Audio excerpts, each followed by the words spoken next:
Welcome to the Mitten Music, your favorite podcast about music in relation to the great state of Michigan.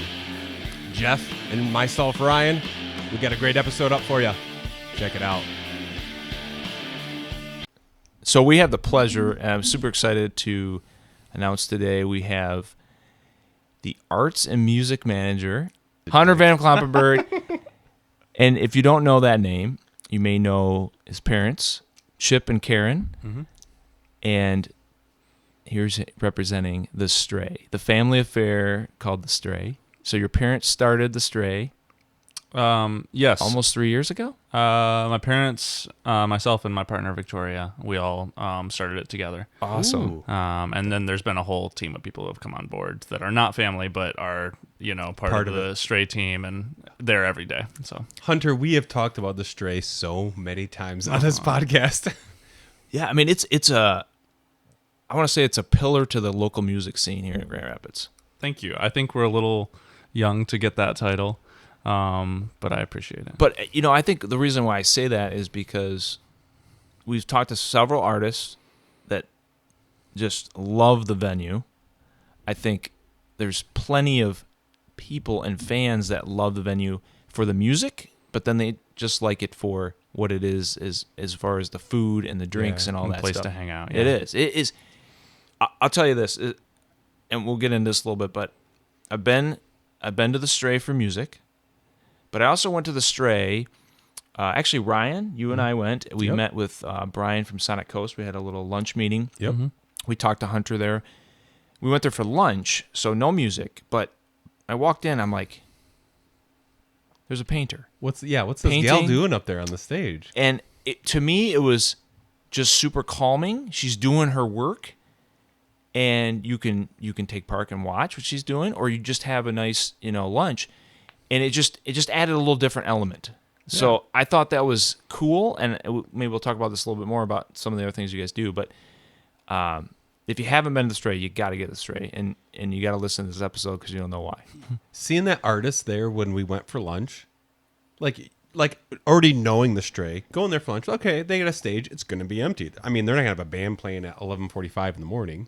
Right. Seeing that gal up there doing her thing and just she's not up there being a showman of Just any open kind. studio space. She's just doing her thing, and she's okay with people eating and drinking around, watching her a little.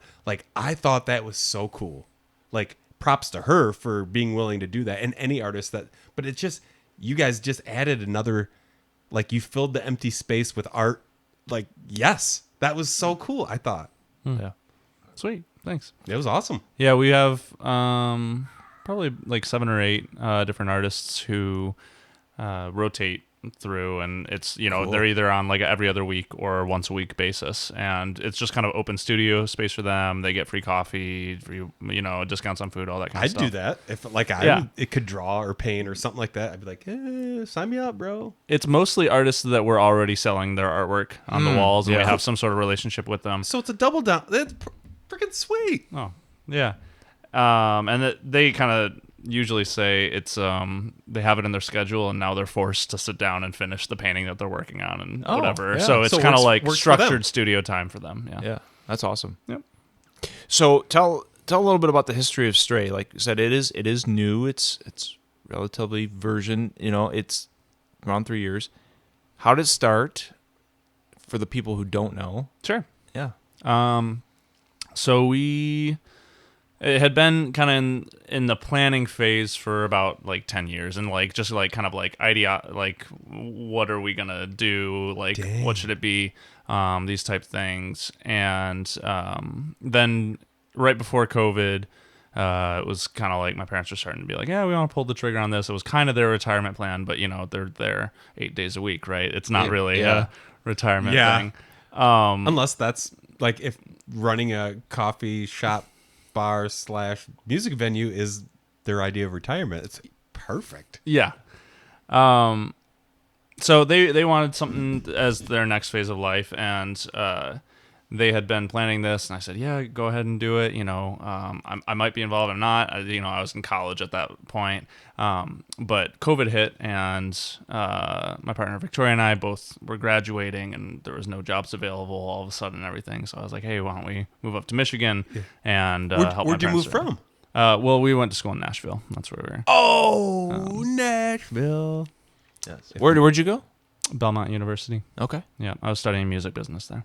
Oh, you were? Okay. So I stayed at an Airbnb in Nashville the last 4 days. Okay. We were across the street from Belmont University. Nice. Kind of in the Music Row area. 12 South. Yeah. Okay. Yep. Cool. We walked there for dinner several times. Nice. We walked back Belmont University, and I was like, "Oh wow, this is a cool It's expanded a lot even since I was there. Oh, I could imagine. Yeah. Because it looked like this little. First, we saw this little building that must have been just the office. It said, "Yeah, Belmont University, something, something." I was like, "That's weird." Like it was just a little building, and then I didn't realize what behind it was like all these tall buildings that were either dorms or class, classrooms and whatever the heck else.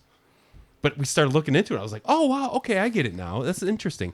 I cannot believe you're saying that you went to Belmont University. Yeah. It was a good Dude, place. that is so bonkers. Yeah. Good coincidence. Can I also say something else? I don't travel a lot out of Michigan, very rarely. But when I do, like I'm always comparing where I am and what I'm seeing to like West Michigan. And I always kind of think like, "Oh, could I live here? Would this be like a drastic change to live, or like would I like it better here?" And I always come back to like, I'm so glad I live in West Michigan where I live. Like cool to visit, like where I live. Until I went to Nashville. In this area, I was like, I could totally see myself moving to Nashville. It was clean. People were cool. Obviously, all the music stuff was there, and that's a huge draw. But outside of that, like, I felt like it was very, like, I was seeing streets, looking down streets and being like, man, this looks like Grand Rapids. This looks like home. And it was so cool. So the whole vibe just got to me, and I was like, man, Trish, my wife, if we ever decided to move out of Grand Rapids, I think our only option would be Nashville.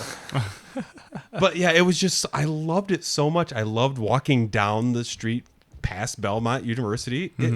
That was of all the places we went, that was my favorite little area. It was so cool. And that's where you went to school. Yeah. Okay. I just had to get that out of the way. Nice. Yeah, it is a really nice place. I think I moved there when it was already, like, people talk a lot about old Nashville versus new Nashville and things like that. And even though I moved there 8 years ago now, I was already very much in the new Nashville. Like, I don't think I caught small town, Gotcha. tight knit music community. Like, I moved there and it was heavily tourism focused already, and like a fairly cutthroat music scene. Is it? That's what we heard. I've heard that. Yeah, I mean, I think everybody moves there because they're the creative kid from their high school or whatever, and then you're just surrounded by that. And in certain instances, there's a good sense of community that comes out of that, but it's also very intimidating because it's, I think it's kind of like in The Incredibles in the first movie when they're like, once everyone is super, no one will be. Yeah. Exactly. And so there's this kind of sense of like whatever your identity was is just kind of like that is no longer a unique thing. Yeah, it's diluted to like That's interesting. We've talked to a few artists, and I know we're getting off the topic here straight. We want to focus on that, but it's fine. It is interesting. Like, let's say a Patty Pershela or these different artists go down to Nashville after I feel like they've established themselves a little bit in the Michigan scene. I get it. There's a more opportunity. You can play every day. But why do you think that artists go there? I think there's still a lot of industry there. Okay. And I think the industry is lacking in Grand Rapids. I think that one of my favorite things about the music scene in Grand Rapids, as compared to Nashville, is the sense of community and camaraderie. The open mic scenes are so supportive, and a lot of the bands know each other, and it's not so competitive for, I'm trying to gain this fan base and I don't want you to get them, that kind of thing. Or I'm trying to get this opportunity, I don't want you to get it. Which I think can happen in the big music cities, right? Yeah, in right. Nashville or LA. competition, like the competition just rises, Yes. right? And I don't think that there's enough support network for indie musicians To make it work Right. for everybody. But there is industry there, and so I get why people move. But it is always disappointing when you see these bands starting to blow up in Michigan, and then they're like, "We're moving to Nashville, we're moving to LA," and it's like, yeah, Right. and you wish them the best, but it's also kind of like you have something growing, and you have what could soon become a household name within Michigan, because that's another thing. Is I think like there's a really supportive music community around West Michigan, but also there's not a lot of household names of the larger artists unless you're already involved in the music industry. Totally agree. So. Yep. And it's fun. I grew up, high school, college. I ran cross country, right? And from the transition from high school to college, I was good enough where that was a part of like, okay, I'm going to go run cross country at a college. Oh, that's a big step. Now I have all these colleges to think about. I could go be a big fish in a small pond and like be the best and like set records, or I could try to further myself by purposely picking a college that I knew had runners way better than me, and I would be lower down the totem pole. Yeah. And maybe it would make me better than I would have been over there. So those are the things I had to think about and deal with. And I made my decision to not be the big fish in a small pond and be a smaller fish in a bigger pond. Yeah. And try to see how good I could get. And I thought that was the best for myself. And I wonder, I hope bands, artists, people that move from anywhere to Nashville for that reason, like, I hope it works out for them. But I feel like that's what it is. They're like they want to take this next step up, and this is the place to go. But it's a bigger pond, man. Yeah. There's a lot more fish over there. It's get harder to scrape your way or swim your way to the top, if that's your goal. Right. Absolutely. I think it's important for most musicians to do that at some point, at least to gain the perspective, you know, so that you're not just, I'm the biggest fish. You Even know? if it's just a trial Right, yeah. run, like they're going, I'm going to go to Nashville, and they just do it for 2 or 3 years or Right. whatever. To do that and then to leave is not necessarily to give up on it, but you, Yeah. you start gaining these things and you're seeing professional acts and understanding what it takes. You learn something. You learn a lot, probably, I being didn't even around a think of different that. audience. Of course. Yeah. Go Yeah. for the experience and to like learn something new without the goal of, I'm going to move to Nashville and I'm going to be there and I'm going to hit it big in Nashville. Like Yeah. looking at it the other way around, just as an experience and doing it for a time, that makes sense. And that's smart. I think it can up your level of professionalism. And then if you do move back to, you know, a mid-sized city or something like Grand Rapids, and then you have a different approach to it, and you're probably more appreciative. At least I feel I'm more appreciative of the community around the music scene for sure. because of seeing what else there could be, you know? So we got there from Belmont. You came back. Yes. And you just said, "Hey, we're gonna." Well, gonna yep. help. There were not many jobs during COVID that we're hiring. We graduated in May of 2020, right? And so I said, Did you get to graduate like a real graduation, or was it I like, watched my name go across my computer oh, screen. it It was like the title credits on a movie. Oh, it wasn't it was closed. Everything was closed down at that point. Yep. Yeah. Yeah. Oh, bummer. Because we didn't even, obviously, like nobody knew what was going on. Yeah. At that point. Right. So, Oh, dang. Okay. yeah, so we decided to move up to Michigan, help my parents start the Stray, and so the four of us were kind of the core founders of it. And all right, so it's been a minute. So remind me of the questions. Just how did the Stray start? Really, just the origin. So you're kind of getting into that. How did you guys decide on what to do there? Yeah, I mean, it sounded like it's been in the minds, it's been in the working, at least and a vision was being built, but now it's becoming real. So how's that go? Plus how's that launch? plus the name, like, where's the name come along with all this? Like, Right. it has to mean something. Okay. Like, it's an okay, we'll get interesting into name. both of those things. Okay, cool. So first and foremost, we knew we wanted to start a music or arts related thing, something community oriented, just because that was what we enjoyed doing. Sure. And I personally, like when I was in a band in high school, I found it very hard to find places to play because it was all either churches or bars. And I Yeah. was like, oh, I just kind of want to be in my punk band. And I don't want either of those things. Right. Well, I can't play the bar because I'm not old enough. You know, Skeletons, maybe. Yeah. Well, and I didn't even know about Skeletons. Yeah, right? fair enough. Well, they were closed down for a long time too. Yeah. They're newer now. They came were back, gone yeah. for a while. Yep. Anyways. So kind of like a different type of music venue than a bar came to mind. And I used to play at this place in Hudsonville called Mocha and Music. Yeah, I do remember that. Yeah. It was like it was a blip on the radar, like maybe 2 years. Oh, really? I didn't know it was that short lived. It wasn't that long. 'Cause okay. I remember living here early on, and I don't feel like it was there that long. I Yeah. love that place. Well, Jeff, I mean, wasn't there's a it at our couple of- church? Wasn't Mocha Music at our church? No. Oh, This was in a strip mall. No, it was.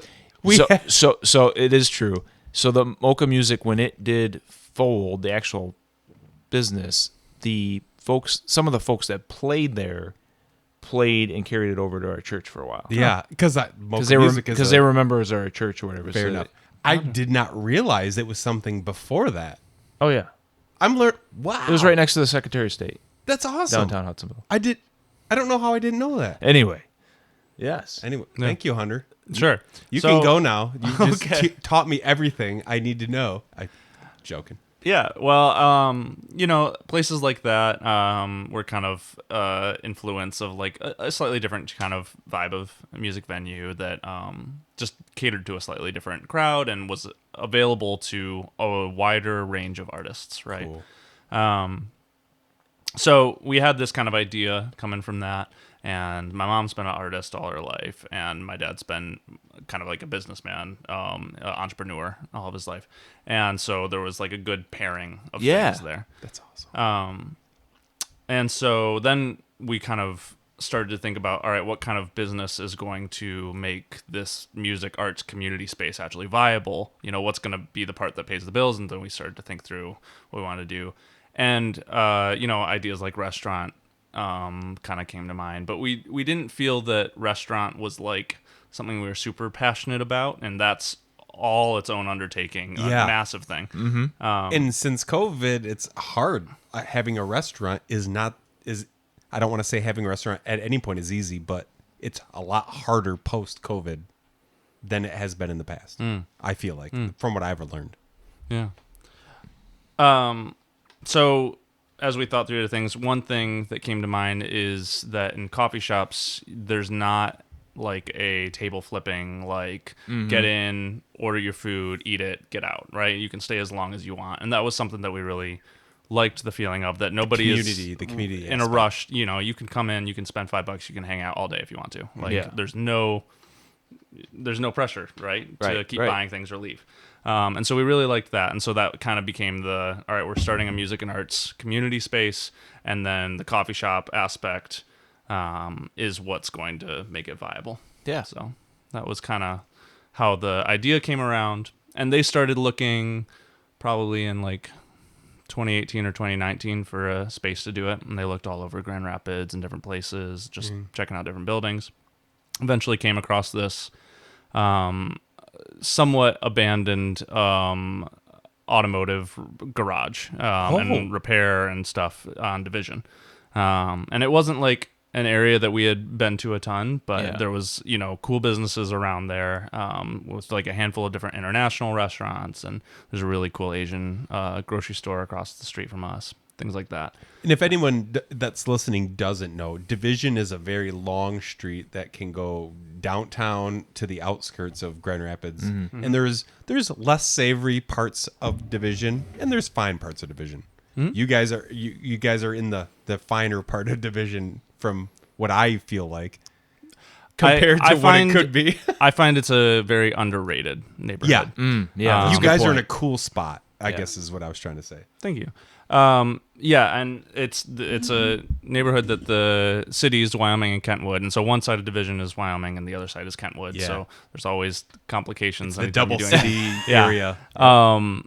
But both of them are kind of trying to transition the city and support more like walkability, or this section of Division, and like try and support more walkability and more like businesses that you would go into for leisure, and things like that, rather than just more and more car lots, right? Yes. That kind of Yeah. thing. Yeah. So Because that's Division kind of is known for having, go buy a car in Division. right. Used Well, car it was, and now everybody shops online, and so Exactly. that So they business is phased also out. kind of Right. Yeah, It's absolutely. kind of a natural. it's just Yeah. lots of For sure. car adjacent things. Now. Yeah. Yeah. So they found this space and eventually settled on it, and it took a lot of renovation, whole new roof, I bet, a bunch of repair work, lots of scrubbing old oil out of things and all that kind man. of stuff. So it took a while to open, but COVID, they had purchased the building before COVID hit, and then luckily they weren't trying to open yet. The COVID kind of hit in a time where they had enough time to pivot, and as Victoria and I were joining them after we graduated, like we could kind of adapt to coming up with a plan of, okay, how are we going to open and during like 2021 when things are just starting to come back, live music's just starting to come back, but we also need to, like, people are still socially distancing and all that kind of stuff. So if they had probably been a year ahead of things, It might have screwed it all might, up. yeah, very much so. So I was going to say that it seems like a good point that they purchased the building without needing to rush to do anything. Because after you purchase a building and you want to start the business, you want to get going as fast as possible. But if you're prevented from doing that, you're like, oh, we can't go as fast as possible. Sweet, we can take our time. You didn't know how much time you had, but ultimately, like, you had the time to, like, fine tune things and figure things out, as opposed to let's rush and get this thing open so we can start doing stuff. Yep. And I mean, there was all kinds of different things that set back delay. I mean, you guys remember the when like Texas freezed over? Yeah. Right? Oh, yeah. So the one factory that makes all of the walk-in coolers for the whole U.S. is in Texas, and that factory got shut down And for you like couldn't get a your month or thing. two. You And couldn't so get our what you walk-in needed. cooler that was going to hold all the food that we were going to serve, and we were getting close to the soft launch, and it was just like, well, they said another 2 weeks, and then another 2 weeks go by, and like, another 2 weeks, and so just things like That's that. a bummer. I mean, it ended up being fine, Yeah. Okay, but it's good. like, I think what our projected open date was, and then the actual open date were like 9 months apart. Right. But I think as I hear other people who launch similar type places, that's usually the case. Okay. There's some other obstacle that comes in your way. Yeah, you never predict everything. Yeah. So Exactly. We should slide business into the Mitten Music, because I feel like I like talking about business stuff. Oh, like yeah. this. Yeah. And we do talk about it a lot, but it's always related The to business music. of music. I mean, Yeah. there's a lot to it. That's why you're the best co-host, Jeff. So, I mean, you guys took a long time to get this thing going. I'm curious, like, when you got started, how did you get started? Like, how do you start from nothing to something? And maybe because you had all this time, maybe you were able to build this, but I'm curious about pulling in the artists and how does that work, and how do you start that process, and how are you still doing it now today? Sure. So I had very little booking experience and very little live sound experience before this, but I had, while living in Nashville, I had organized a handful of house shows, some that I were performing in and some that I just was asking friends to come play. And then I also was a studio audio engineer, and so I had some studio experience and then a lot of home studio, kind of producing for other people. And so around the time they were launching this, I was producing an EP for a band from Holland called Sebastian in the Mood. Like Holland, Michigan, or Holland? Yeah, Holland, Michigan. Okay. Yeah. Or I Holland, the haven't heard country. of them. I haven't heard of them. What kind of music? What kind of music? For lack of a better word, rock, but Yeah. they're kind of influenced by the National and some other stuff. They're not actively doing anything, but they did a couple of years. They were playing around, played some bigger shows at Park Theater. We'll check them out. Pyramid Scheme, that kind of thing. Okay. So I did their first EP, and I think they did a second one at Third Coast. But I had been working with them, and I just started saying, what other artists do you know? Because I had been out of Michigan for 4 years and then moved back here. And so I actually just came across this spreadsheet that I had, and it was like my artist contact list, and it was probably like 10 bands that I knew of in Michigan. And I just, for the first like, I started booking out our events probably a couple months before we opened. And like for those first couple months, I think the 10 bands on that list got hit up to play all the time. Oh, I bet. Because I was like, and every time I hit them up, I was like, who else do you know? You know? Do you Good have any other friends that are salesmanship bands? there. Good job. Well, You gotta start You somewhere. got to do right? what you got to do. Yeah. And you got to hit. It's like one of the. It's cold calling, kind of, right? Mm-hmm. And you got to keep doing it until you get what you need And- to survive. And And you're I in a was- tough time because you don't have, at that point, bands aren't playing everywhere because it just started opening back up. So it wasn't like you could go out to the scene months before and start checking out the bands. Yep. Well, and I did that a bit as we were going. I would go to Turnstiles. And, Okay, yeah. We love the hear That's where I met Old Mountain Acid Test. Yeah. Oh, I love that band. Yeah. I lived downtown for a bit and was living next to the downtown dog park. And I ran into a old high school friend of mine, very loose friend, like just like acquaintance. But we had played a couple of house shows when we were in high school together, and his name's Caleb Waldvogel, and he's the front man. He was just about to start a band called Low Phase. Love Low Phase. Yeah. And so he came when it was still just an empty warehouse. And, we had very few people following us, but he had already been like, had several successful bands like Political Lizard, a more folk pop kind of thing. And he checked out what we were doing, took some pictures, and like shared that we were going to open up. And so there was already kind of like good support and good network. Dude, how cool is that? So that's kind of getting back to like the community aspect of Right. the local music scene. I feel like there's just good camaraderie in It that. is amazing. Like, we talk to so many bands when we go to a show. All the bands on the bill are in it together. Everybody is just great story. I remember, I want to talk about Battle of Bands a little bit later, but it was at the Battle of Bands this year with 10 peso versions there. And Magic, Downtown Lost Magic. Lost Magic playing.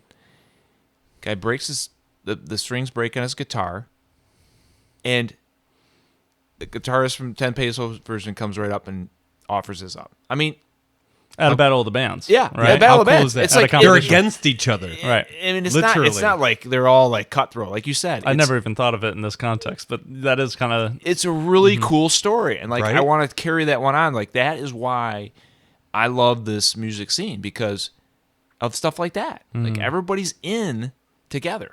yeah, It's you don't see that everywhere. yeah. That's really nice. So, and it happened at the Stray. That ties it all together. So yeah, that was kind of how, and like I said, a lot of those artists who early on I connected with, I was hitting them up at least once a month to try and book another show, and just learning, more about live audio and more about booking as we went. But Low Phase was our opening weekend. They came and played a show there, and they were still pretty young. That was one of their first like official shows, and so it ended up being a really good turnout because a lot of friends and family came out. But they came the week before our first show and did a rehearsal there, and Marley, who's their lead guitarist, went to Berkeley for audio. And like I said, I'm some kind of coming tips. from the studio side to the live side. Yeah. And as they're like, they came in, did a rehearsal on stage so that we could kind of dial in the audio system and they could get comfortable as a band and all that kind of stuff.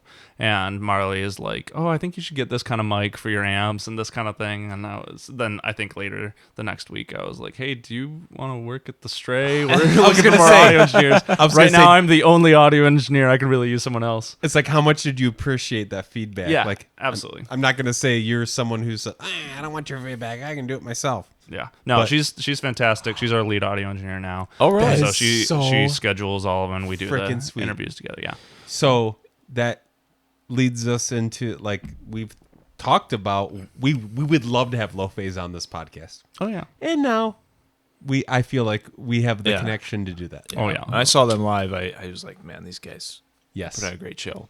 So actually, this briefly, Yeah. this connects into some of my personal music. So I play in a band called the Cosmonites. It's like Yeah. dance rock kind of stuff. Very funky, Yeah. Talking Heads, David Yeah. Bowie kind of stuff. Frick yeah. And Low Phase has been like a big supporter of that, and they've had us open for them at the Pyramid Scheme a couple times. And so that's been a fun relationship to have with them as well. That's cool. That is love. Once again, man. it goes back to community. Like all this stuff's connecting, and all these things can happen because of that. That's so cool. Which I wanted to bring this up, and actually I think it's a good point and time to do that.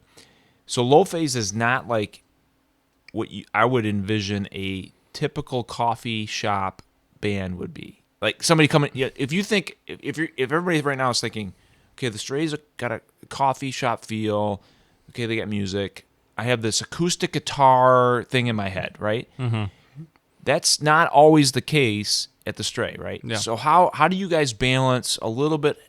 I want to say heavy Edgier. metal, but heavy a little bit harder. Yeah. or does the artist kind of also change a little bit of how their performance is because they're in a different venue? Ooh. I designed the stage to fit a 5-piece band comfortably, and I also like there's like hanging acoustical treatment like a SoundCloud over the stage and everything. And I had seen the show when I was in Nashville where the front man jumped off the kick drum, and like was stringing the chord, and I was like, all right, so it's got to be high enough that somebody can jump off the kick drum. And You were not hit their planning head. for the smallest thing like that? That's awesome. We should be very good friends.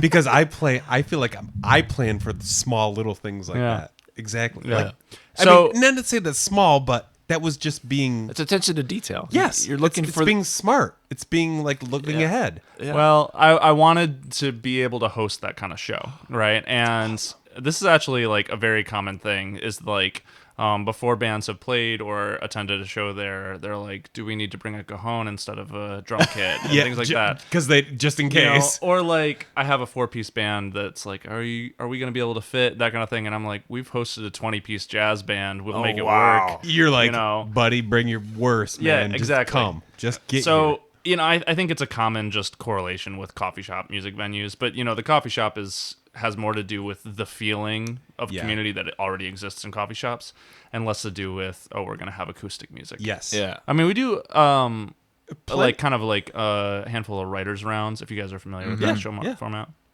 We do a handful of those that definitely like when people come out, it's a good fit, this kind of ambient listening room kind of space. Right. But no, we try and Dude. we get loud too. How smart did you get to be able to figure that out? Like you're making, for lack of a better word, the coffee shop cafe place to play more than just that when you need to.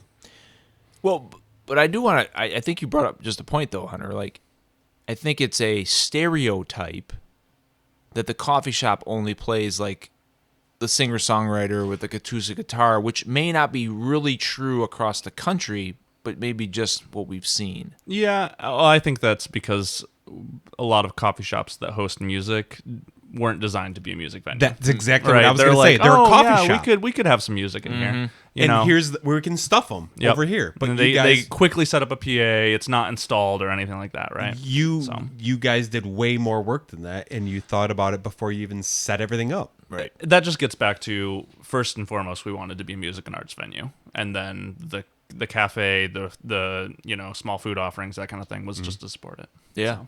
Yeah, that makes sense. But the food and drink is still a highlight. It's pretty good. It's Yeah. dang good, dude. Aw. It's so good. Are you kidding me? So I mean, I want to get back to the music, but maybe it's a good segue. Talk a little bit about that. Like, how did you guys come up with how you're going to serve? It's not like okay. So if you could go to the coffee shop, obviously you want some coffee and different things, but you do serve alcohol. It's not like, hey, here's a beer, here's some Coors Light on tap that I'm drinking right now. It's a little bit of a mix. There's some flavor there, and so how do you guys come up with what you offer, drinks and food? Yeah. Well, all right. We'll start with the drinks. So, I had experience working for Big B as like a high schooler and that kind of thing, which was minimal coffee expertise, right? Yeah, It was.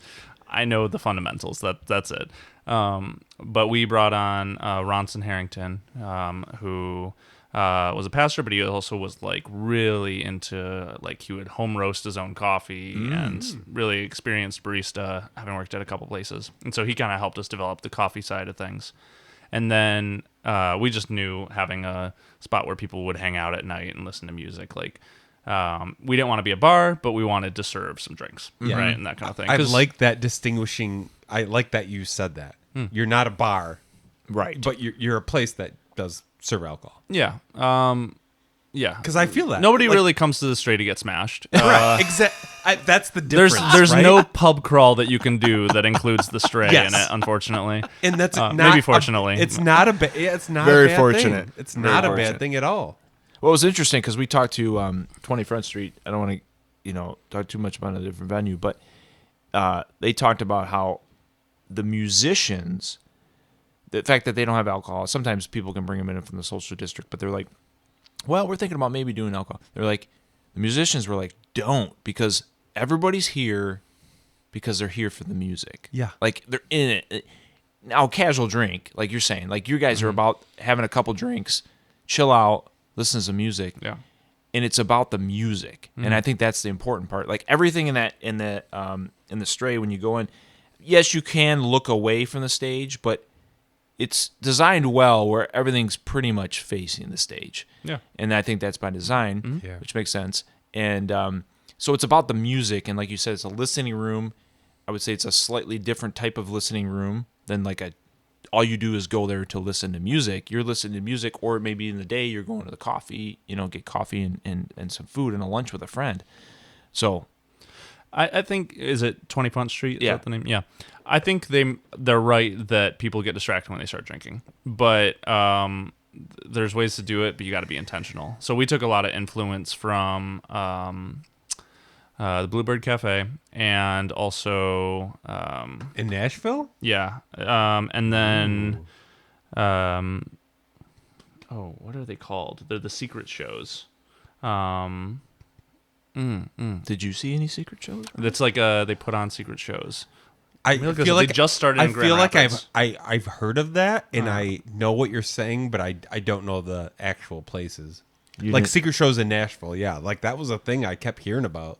Oh, secret show here. I'm like, They didn't tell you the secret? well, I was only there for 4 days. I'm like, I'm not interested in putting effort into a secret show. When Nobody I don't whispered know what's in going on. Like, Nobody whispered in your ear? No, no one did. But maybe if I would have stayed like 2 more days or 3 more days, it would have happened. What is it I called? don't They know. just launched. So they started in London, then they moved to a bunch of major cities, and they just launched in Grand Rapids earlier this year. really? Yeah. BW3. No, and I have one bar. I'm struggling to look it up. It's So what's the concept? Okay. We'll come back to it. Yeah, we'll tie in the actual name later on if we Okay. can figure it out. The concept is that you buy a ticket to a show without knowing who's going to play or where it's going to be.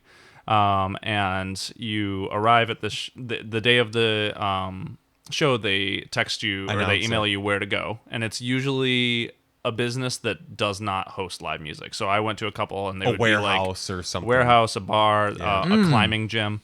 You know, climbing gym, okay. Yeah. Different unique spots. Sometimes somebody's backyard, and then you get there and you find out who the lineup is. And sometimes it's like a touring act.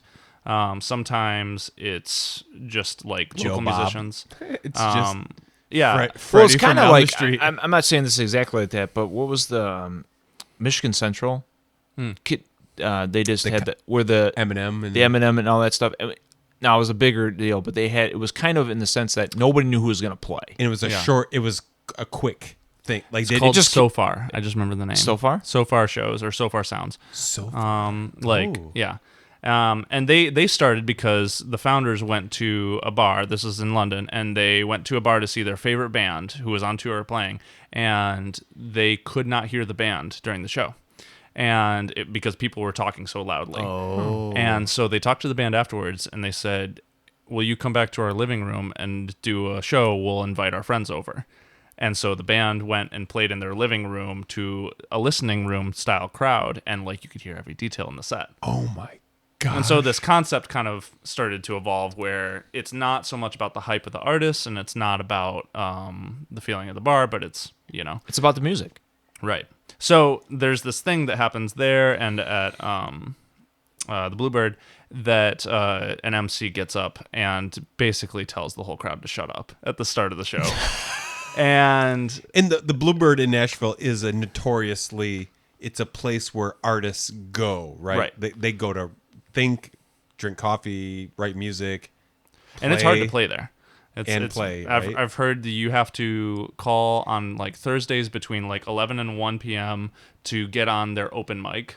Then if you get on their open mic, then you might get booked to play a show. It's like it's tied down. Like, Yeah. it's there's no room for effing around Right. at this place. So this kind of happens at these type shows where it's like somebody has to get up and kind of set the tone. And so back to 20 Front Street, I think it's possible, to have this space where people are there, they're catching up with friends, they're drinking, that kind of thing. But you have to be really specific if you want a listening room environment, which for the vast majority of the shows has been what we've kind of decided to do, just to kind of set ourselves apart from the other music venues and to create a different experience. Mm-hmm. Yeah. It kind of takes me back to when we talked to Nicholas James Thomasma. Oh, Remember he when he started doing some I don't want to say emceeing, but kind of at some hosting, bars. or like, And he said that was he tried to bring music into this one bar, and it took a long time, but the focus was not on the music at first, but over time he said he stood up and said something like, "Hey guys, we're listening to the music," type of thing. So it's very interesting. Yep. I love that there's this kind of, I don't want to say underground movement towards back to the focus on the music. We for years we got away, like a lot of bars would just want the cover bands and some of that, and now there's a movement and there's special venues like the Stray where you can go, and if you want to listen to music, go there. Yep. Because otherwise it's just background noise. correct. Yeah. And some of those places are ticketed, some of them are free, and there's different distinctions. But Yeah, Yep. definitely. And I think there's enough songwriters, within the Grand Rapids area to make those places viable. Not just. I mean, I think all power to cover bands because it pays the bills, right? Oh, yeah. And if you want sure. to be a full-time musician, you're going to have to do some of that, some of the wedding gigs, all that kind of stuff. Mm-hmm. So I don't want to diss that, but I think that even the people in cover bands frequently want a place to go play some originals and For sure. get paid for it and have people listen. Yeah, So, definitely. For sure. And we have the Stray. We have a handful of good local places. I Oh, think yeah. Midtown's another good one. Yeah, Mm-hmm. I was wondering if you were going to say anybody else, but yeah, Midtown would have been the Yep. next one, I would say.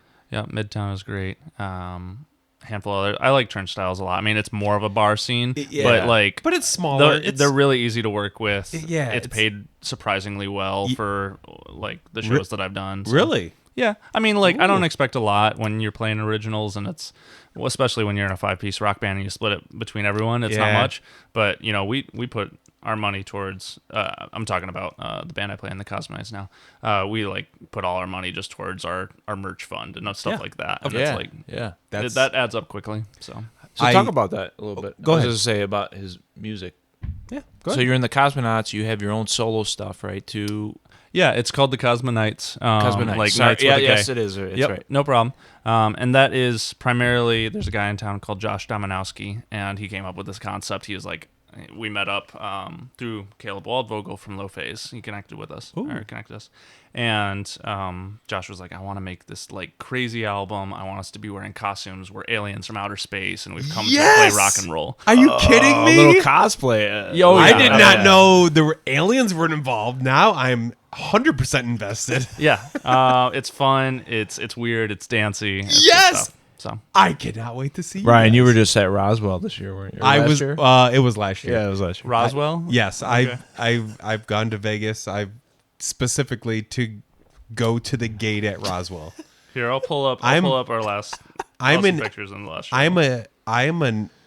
I don't know how. Do you believe? I'm an aficionado on the things that Are you a believer? are you. Am I believing it or not? Yes, I So, believe the things. I'll put this I on the believe- I screen believe. first, just so that everyone else can see. Yes. that. These are the picture of the Cosmonites in costume. Dude, And our last. I love the rainbow of color you guys bring. Yeah, some people say the Wiggles, and we try to avoid that Oh, yeah. You got too many people Well, for the we're Wiggles. too old for that. I'm glad people don't call you the Teletubbies though. Dude, that is a freaking sweet one. Yeah. picture. That's So cool. That's awesome. yeah. That's yeah. great. Self plug. Next show is July 27 at the Pyramid Scheme. So All right. with Ficus, Common Molly, and Squatch. Are you I'm not- shitting I'm not- me, friend? I'm not surprised Ficus is involved. Yeah, Yeah. because they are involved in everything lately, and they have just don't have the time to come talk to us. Apparently, They're working on an album. Yes. we bug them a lot, and we're. I feel like we're kind of friendly with them. Oh yeah. They- we're gonna do something later this year. we're gonna make it happen one of these Later times this year for but sure. But yeah, that's cool. I love Ficus. They're so cool. Yeah. So- So, played at Turnstiles, played at Skeleton, the DAC. We haven't played at Midtown. You guys played at the deck in Muskegon? No, No, DAC. DAC. DAAC. Yeah. So it's called it's a acronym for Division Avenue Arts Collective. It is not on Division Right. anymore, so it's a little bit of a misnomer. Oh, they moved? I didn't Yeah, realize they're that. in the Creston neighborhood. Oh, I didn't know that. Okay. I didn't either. Yeah, and so like all those places, like they're supporting Yeah. local music. It Awesome. doesn't. They don't ask you to just play a 3-hour cover gig. Yeah. It's nice. Yeah. Thanks for sharing. Yeah, that's that. good. So the Cosmonites, what else you got going on? You had some solo stuff, right? Got some solo stuff. I also play Mm-hmm. drums for a R&B artist named Gianna Stancil. Okay. She's currently attending Berkeley for music performance, but she's here during the summer. So we Yeah. just played Festival of the Arts this past Oh, did you? weekend. Okay. Yeah. That's cool. Yeah. Hunter, you're like, how did I not meet you earlier in my life? I feel like I should have met you a long time ago. It was in Nashville. You know, I'm Right? that's funny. I'm constantly blown away by just how many artists are in Grand Rapids. Yeah. Because No like kidding. I said, I started with like a list of 10 people to reach out to for live music, and I was like, yeah, this is, Yeah. I'm starting to meet the people, but it's just like every week I get like, I don't know, between 3 to 10 emails from artists I've never heard of, and they're from this area, Yeah. and it's just keeps blowing my mind how much there is. I agree. We can start feeding each other. Like, this is another, now that we've connected with you and we're literally talking to you right now, right? We can start like syncing this stuff. Yeah, I mean, it's amazing. I agree with you. Like, when I'm looking at weekly playlist and doing new artists, I'm like, okay, new one. It may not Yeah. all in West Michigan, but still, the numbers are it's outrageous. Like, I don't even know how to explain it to people anymore. Yeah, there's no shortage of No. live musicians that are local. I mean, I put out a playlist today, and I kind of jokingly said, "Well, it was festival season started. I figured we wouldn't have any new music coming out. Everybody's just out doing the shows. Nope, kicking out new It's- tunes it all the keeps time. going, yeah. It's on and on and on. So it's great. It's great. I love it. And you play music as well, right? I do. I can play many instruments, like not well, but yeah, I can play my. Do you go play live? What's that? Do you ever play live? I have before once or twice with like junior high school, like bands like that. But from that time, college to now has been more of a, I appreciate music. I'm slowly picking at it with the goal to be better, like everybody else says, right? But you never really have the time. So I'll pick my acoustic up and just like strum some stuff, but I've never taken a specific lesson until the last year. I have a coworker of mine who's amazing guitar player. Like he should release the music. He creates music and it just sits on his computer. He doesn't release it. He Yep. doesn't do anything. I'm like, dude, this stuff is so good. So he's been kind of teaching me some more techniques, and that's the fact that I have someone interested in talking with me and like letting me see him play what he's doing with my guitar with me. I don't want to say we jam, but Yeah. it's getting closer to that. So it's not really a lesson, but it's more like we've done this several times. Now this summer it'll be a 6th or 7th time in the last 6 months. Like it's almost once a month kind of thing.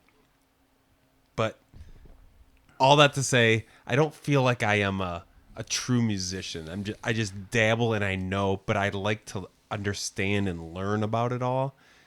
and actually playing it is just the afterthought of understanding and listening.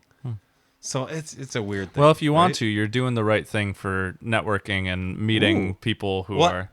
I mean, like this podcast, is how Yeah. you meet other local musicians and you start working together. And Well, I appreciate that, Hunter. That's why you're freaking awesome. Oh. Like that, like the artist doesn't need to make me feel good. Like usually, I'm trying to make you feel good. Yeah.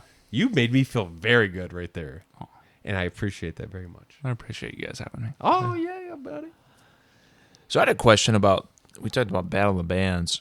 So how did that start? How did you guys kick that off, and what was the vision? And you guys have kept it going for a couple of years. So. Yeah. Let's see. It was like December. We opened it in September of 2021, and we had gotten to December, and I would, booking weekly shows and everything. And I kind of was like, hey, what if we did a Battle of the Bands? And when I was in high school, I played in a Battle of the Bands somewhere up north. I forget where it was, but it was this thing that my high school band signed up for kind of on a whim, and we ended up winning, and it got us this spot at Unity Christian Music Festival. Whoa. And so wow. it was Cool. one of the largest local shows we ever got to play. And anyway, so I didn't have that was my one kind of experience with Sure. that, and I know lots of people have had different experiences, some negative, some positive, right? But yeah, I was just kind of like, oh, what if we did this just to shake up our music offerings? But as we hosted it, one, I was blown away by the number of musicians that are applying to be a part of it, and then also the biggest thing that I found was how much more excitement it drew from the audience. Really? And so that's kind of what's drawn us back to doing it again and again is, I think it's really hard as, I'm going to put promoter in quotes because I don't really think I do the role of promoter. I think I book and I organize the venue and that kind of thing. There is no one who is really promoting the show, but I post online about these things sure, and yeah, tell of people Of to come. course, social media. But getting people to come out and be excited about local musicians is something where it's like until they actually come and have that emotional experience, they're like, oh yeah, it's just somebody's playing at this cafe, whatever. And then they hear them and they're like, oh my word, where can I hear them again, right? And that kind of thing. But the getting people out in the first place is kind of Hardest always part. the challenge, Yep, right? yep. And how do we fill the room enough so that not only is the show fun, but also the Stray can stay in business and these bands can leave with a decent chunk of change, right? So Yeah. that their time is worth it.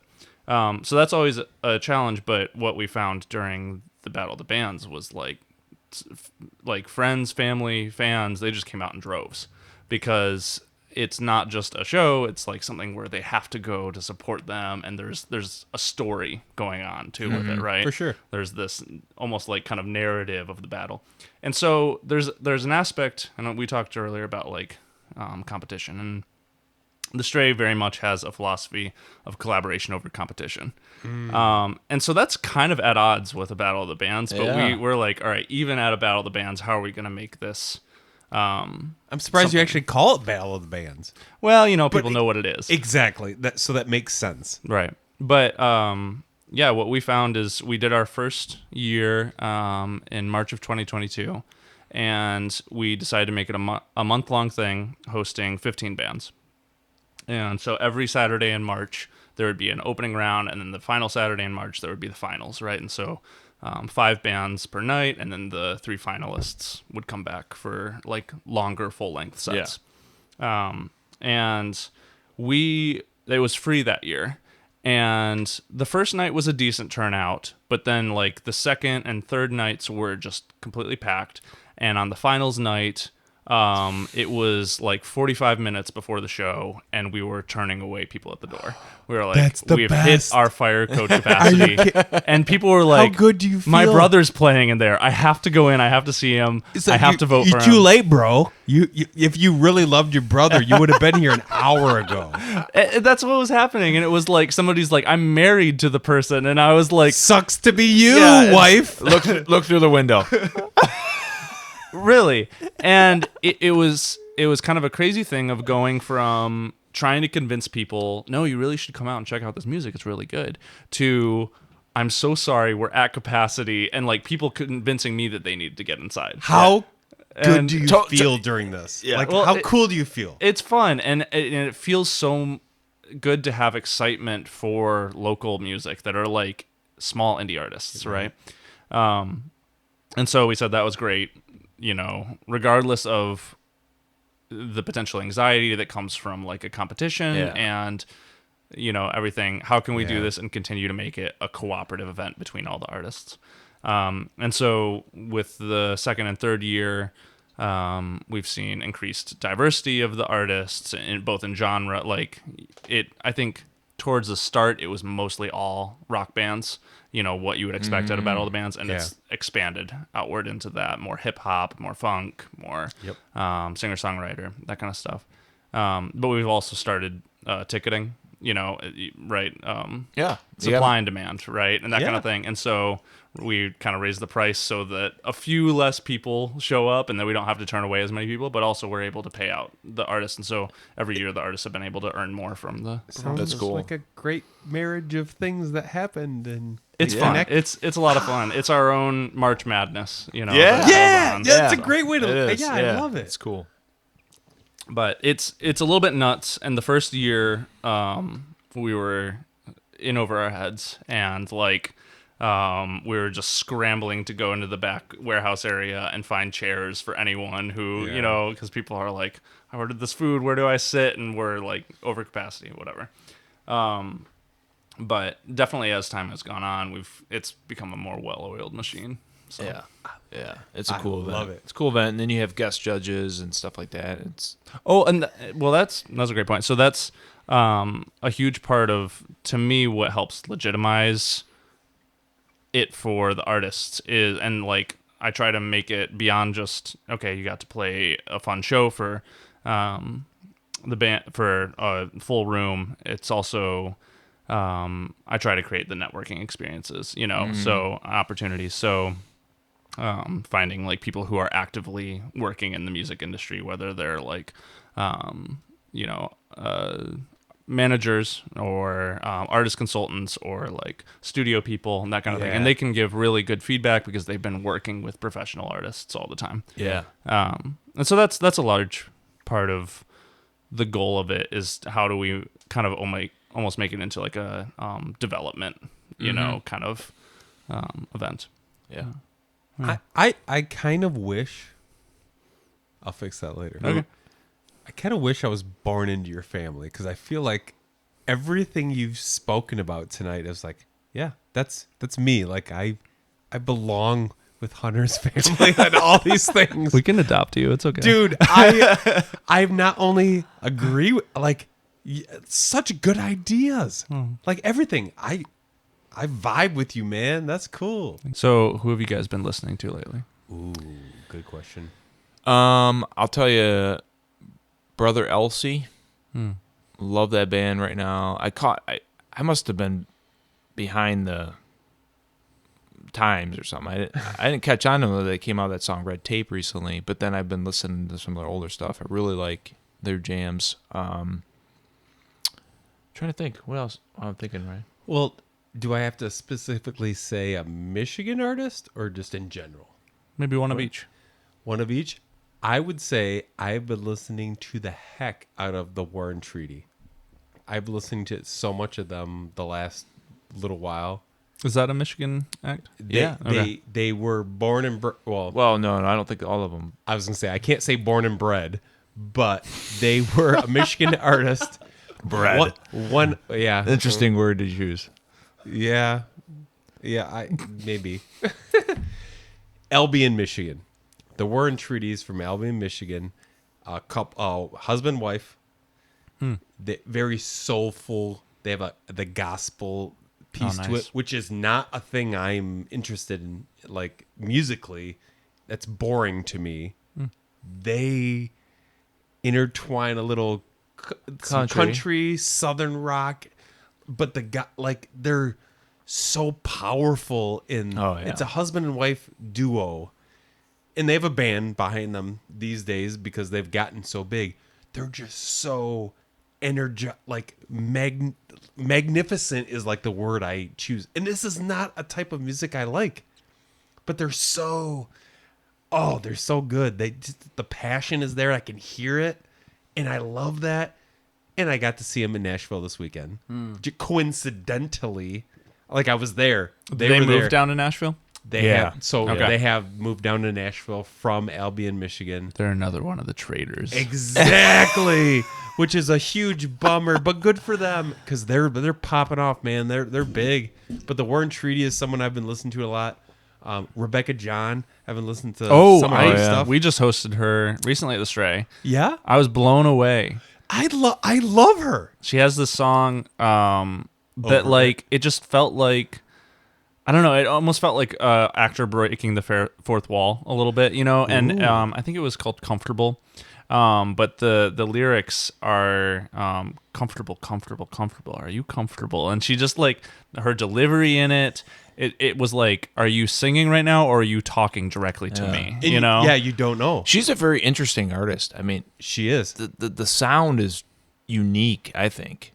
I don't know how to put it, but I completely agree with you. It's hard to pinpoint it, and also I know she took a little break for a while, and she's back at it, and she's got stuff coming out tomorrow.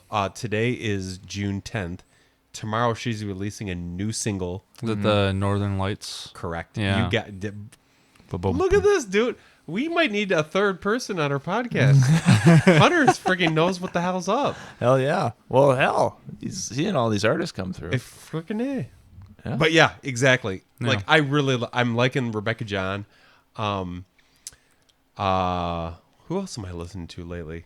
I love hard rock. I like Tool, Deftones, that kind of stuff. So that's Chevelle. Like I'm looking forward. I got tickets to see Chevelle in Garner Rapids this fall. Like Cool. that's what I'm looking forward to. But Michigan specifically, man, it's like There's just This it's is never ending. this is a cup that you do not want to tip over because it will never stop pouring with the kind of stuff that I like, right? It's everything. Yeah, it's crazy. There's a lot of good. It's hard for me to answer your question in some ways. Like Brother Elsie just stuck out for me, but I mean, Sammy Hershock, her stuff, Bree Stoner, pretty cool. Actually, Rin Scott, he's like a hip hop artist on the east side of the state. He's interesting. And then they kind of go to your point nationally. My artist that I'm like my go-to right now kind of brings me back to my days in the 80s rock, but Dirty Honey, love them right now. I love them a lot. But I've been liking Grace Thiessen too. yeah, Dyson Grace, too. yeah. Yeah, I know we've we've debated argued the name. about how to pronounce Tyson. Is it is it Tyson? Yeah, like the wrestler Tyson. Yeah. Okay, like Tyson. Yeah. I've not even heard that even. Oh yeah, Well, I've heard that. I only know because we MC at the Stray, Yeah. right? And then we go up and interview the artists before the shows start. And so I've said, okay, Grace, how do you say your last name? And so She like, said Tyson. well, yes, Grace Tyson. yeah, she said the correct name. Are you sure she said the correct name? Are you? Unless she Can I was get her messing number with and me. call her? Did you call her parents? No. I'm And I glad we can't say fi- for sure it isn't even a stage name. But That's fine. I'm glad we're hearing it from you. yeah. No, she's been great. She's cool. played She's slick. in our first Battle of the Bands, maybe second. Oh. And that was the first time I met her. And She's so cool. Yeah, and I've She's kind of so seen cool. like this progression as she came out, right? Yeah. You know, we're in Pride Month right now. Yeah. Fair So she enough. came out, and then also her music has just kind of, I think, she was already like playing really great music, and her recordings were solid, but like I think the music that she's written has been just like a little more boundary pushing lately, Ooh. and it's been a cool progression to watch, and like I'm it's so fun glad- all the people you meet through. That makes me. Yeah, I feel mean, so you good. you're meeting all these bands all the time. I mean, it could be single artists, bands, whatever it is. So I guess we'll throw the question back to you. Like, what do you? Well, maybe a different question. Either you can either answer what you've been listening to, or who do you think that you've seen lately that's like stuck out to you? Okay. I'll answer both. So, personally, in my off time, I've been listening to a lot of samba and bossa nova. So this is Ooh. like 1960s Yeah. Brazilian. Yeah. So not a lot of local on my Spotify streaming. Yeah. But that for me has been like something. Because I've started to find, just listening to a lot of the artists and everything, like a lot of the way people produce music nowadays, I find it to be very like it's trying to make you have the most like exciting moment of your life. And so I find a little bit more chill, laid back stuff to be nicer to put on in the background, but I find that music to be still very musically interesting. Whereas sometimes the singer-songwriter stuff just is a little bit sad for just the background. Yeah. Fair. So that's what I've been listening to just like at home, hanging out. What I have heard recently that has really caught my ear, the band Spacebar just played at the Stray. Yeah? Have you guys heard of them? I have heard of them. I have not not. seen them. They're, at least when I most recently booked them, like what was on their website does not do their live show justice. Like, Ooh, I love hearing that. it is avant-garde jazz fusion kind of stuff, a little bit atonal. But it was just, I got to do sound for this show, and it was so much fun because I don't know, it was like and they all wore these like kind of crazy bowling shirts. And it was fun and goofy, and like then they brought out these like volunteers from the audience who were walking around with like rain sticks, and Wow. so it was unique. It was a whole experience. They had these ceramic bowls, kind of like Tibetan monk kind of style. Cool. I'm probably off base there, but I don't know where they got them, but they were these like 8 different bowls that they would all play really quiet, and then it would just be like these drone kind of, and you would Part of the whole atmosphere. right, the and they would sound. like go around with this, I don't even know what you call it, like a dowel, right, around it. Yeah. And the bowl would just ring out and ring out and ring out and keep going, and then they would play over that, and it was a Dude. really kind of crazy show. That's crazy, badass, awesome. But I was like, it's a handful of jazz musicians, and it's a lot of older guys in that group, and it's like, okay, they got together and were just like, all right, here's the music we want to make, Yeah. So Yeah. Well, you bring up a good point though. Like, there's bands that give you a completely different experience live, and that's really where they're what's the word I want to say? Like, that's a wheelhouse. Like, it's not so much like you said, if you heard their music online, okay, it's the produced music, but it's not giving the element of what they really bring to you if you come see them experience. Personally, I think what I had seen online was just like early on into their Gotcha. development, and maybe they've updated it since I've listened to it, because that was months ago that I checked it out and said, yeah, all right, we'll book a show. And I think this is their second performance at the Stray, and I'd heard that the first one went well. I was actually out of town for that one, but then this one I happened to be doing sound for it, and I was like, oh my gosh, like I was just like, oh yeah, another like jazz style band, that'll be good, people enjoy that. But then like hearing them, I was like, what Like, world, this is nuts. Like, So, how can I listen to this later tomorrow? yeah, Like, how? Right. So- Where? How can I? yeah. So Spacebar on Instagram, you can check There that you out. go. Space bar. That's thank you for I thought you were sharing gonna that. say one. Spacebar on MySpace. Yeah.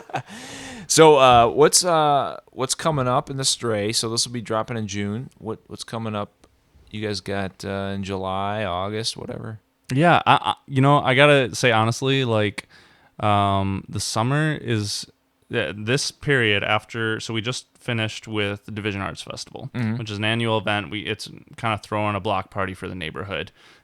This year we had over 50 art vendors and 6 Jeff, very, very how did we talented miss bands. this? How did we miss this? We should No, have been there. I heard about it, but I had. It got rained. It got rained on hard, so I don't even Okay. blame you guys if you then weren't there. never mind. Jeff, you're good. But it was really nice. Like the people who were there, like, did not care that it was raining. They enjoyed the music. They were dancing in the rain, all that Heck kind of stuff.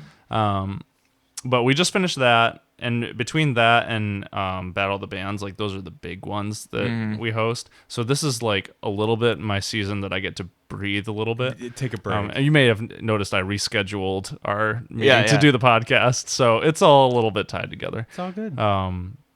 So right now, I mean, we have live music every Friday and Saturday, and I'm very excited about the artists coming in. But I think that it all kind of picks up again a little bit more in the fall. Okay. Like between a lot of holidays and Fair. people being out of town, that kind of thing. So the summer is always like a tricky one because attendance all kind of dips. Well, and it's tough too because you, like we talked about earlier, like the festivals are a big draw for a lot of Yeah. these bands and stuff. So, Yep. but it's still cool for people who want to come in and see something live in a small, intimate environment.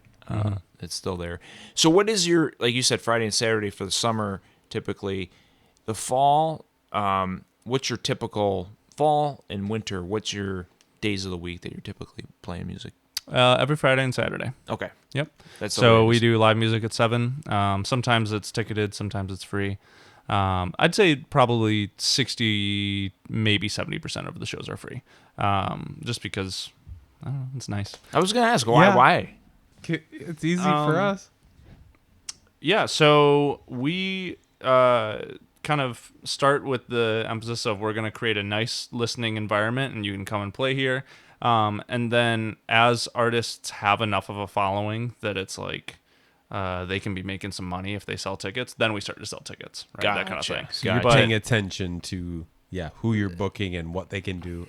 I do my best. Yeah, There's really exactly, no. that's all. I've talked to other like music bookers in the industry, and there's not a great way to go off it because I think numbers is such a soulless way, Yeah. like streams and followers, and it It's- also can be paid for, right? Yeah. You can know a band that you can hear them and you're like, these guys are fantastic. No one listens to them on Spotify. Maybe they don't have much on Spotify. Yep. But they're you know. Yeah. You know yourself. This is the thing. I have to have them here. Yeah. Talent, skill level does not equate to following in any way. Right. Oh yeah. And so usually it's just trying to have a candid conversation with the artist. And like, we guarantee a minimum pay amount at a free show. Okay. Whereas at a ticketed show, we don't do a guarantee. Yeah. We say, sense. you guys are going to keep, this percentage of the ticket sales. We're going to take a small amount that's going to cover our audio engineer, some extra staff stuff. But you and I are going to share the risk of this event. Yeah. Right. And so if people are like, look, like I've got this album coming out, I know people are going to show up. Then we sell tickets. Sometimes they leave with $600, right? That kind of thing. But also, if they're like, my partner is gonna come to see me, and I hope to play for some other people, I'm like, well, let's not sell tickets then, because like, what's the point of trying to convince people to pay to come to this? Let's book you on a night that we Right. can easily. And we Did you- find more regulars show up for the free shows too. Like we are starting to build kind of that house crowd that comes regardless of if they know who's playing. yeah. So Yeah. they show up, and then so all that. So where can people find more about the Stray or what's coming? We are at symbol the Stray GR on Instagram and Facebook. The Stray GR. The Stray Stray GR. GR. Look it up, folks. You ever get confused with any other strays? Yeah, there's Stray Dog Bar and Grill, like 2 hours south of here, and I luckily have not had an artist accidentally drive to that Yeah, that'd be spot lower. because they also do live music.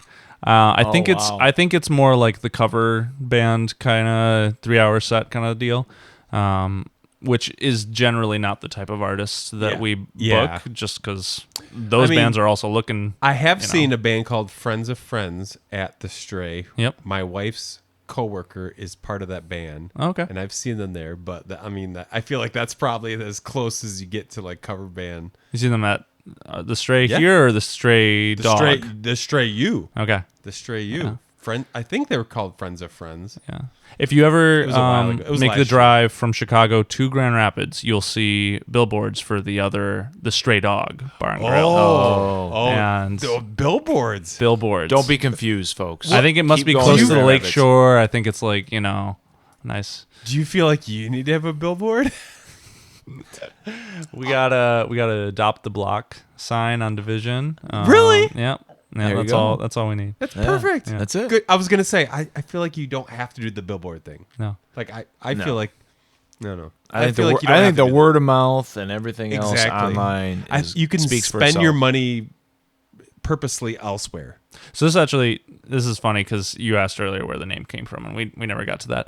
But when we were Chip, my dad, one of the owners, was looking into what names were available for an LLC, and we had a list of 20 to 30 different stray something, like the Bohemian Stray or the stray whatever, like all these different like combinations.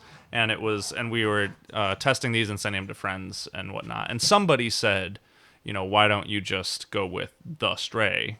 Yeah. Clean, simple. And then we were like, oh yeah. But we had all these different kind of more what we thought were creative names at the time. Right. And we ended up cutting back.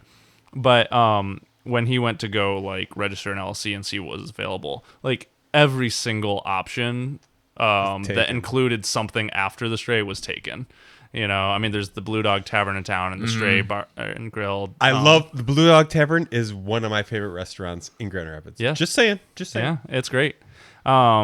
But there were just like all these ones that had something after the word Stray that were taken, not even near here, right? Yeah. Just like within, say, America. But you couldn't register for the Stray LLC or that LLC without it. So whatever. All this to say, it ended up being very convenient, Right. So why the focus was on Yeah. the word the stray. The Stray was So why? stuck out somehow. Well, somewhere. obviously, Did you guys have a maybe stray not, dog? Obviously, we are a dog family for sure. We've always had dogs, love them. My current dog is a rescue, not quite found as a stray, but may have been by the rescue. Right. We didn't get the full rundown. Kind of a mystery dog, right? That kind of thing. So we like have it. a soft spot for pets and animals, and my parents had always loved this place. I think it's in South Carolina called the Salty Dog Saloon, where like you could take your boat right up to the dock or there. And so they just were like, and they had the T-shirts, and it was like cute merchandise, Yeah, and they yeah. liked. They had were the- like, oh, we get to sell T-shirts that have dogs on them if we go with the dog themed place. So all this was kind of like the romantic side, and then tying into the actual business, beyond just like something dog, we found that the Stray kind of embodied the traveling artist, the bohemian, the person in a van on tour, wandering from city to city. Yeah. Kind of, and artists and lots of people tend to view themselves as outsiders sometimes, and so there's a place of comfort in being welcome. So when the anyone's Stray welcome. burns down at some point in the future, Oh, thank you're you. gonna recreate it as the outsider. Is what I feel like.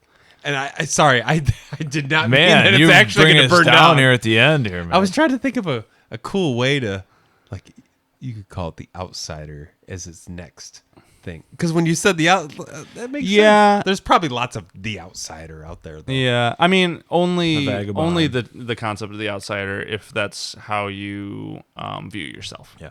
Yeah, I like fair the enough. I like the vagabond. Yeah, I think the vag- vagabond or the the vag- traveling artist. that Yeah, kind of thing. yeah. The that's cool. vagabond. Yeah, a bit like the Gasoline Gypsies. They go by all their fan following is the vagabonds. Yeah. Yeah, that's right. Yeah. Caleb said that to us. Yep. Yeah, that's right. I remember that. Well, thanks, Hunter. Yeah, of Appreciate you joining, and we love the Man. Stray. People need to get there and see some music, have a drink, and a little food while you're there too. Yeah. And if they don't want to see the music, they can just listen to it. Good job, Jeff. That's right. You can close your eyes and take it all in. Thank you guys for having me. You are awesome. Thank you. I cannot wait to get back to the Stray. I'm looking forward to it. Yeah, definitely. Okay. Take it easy.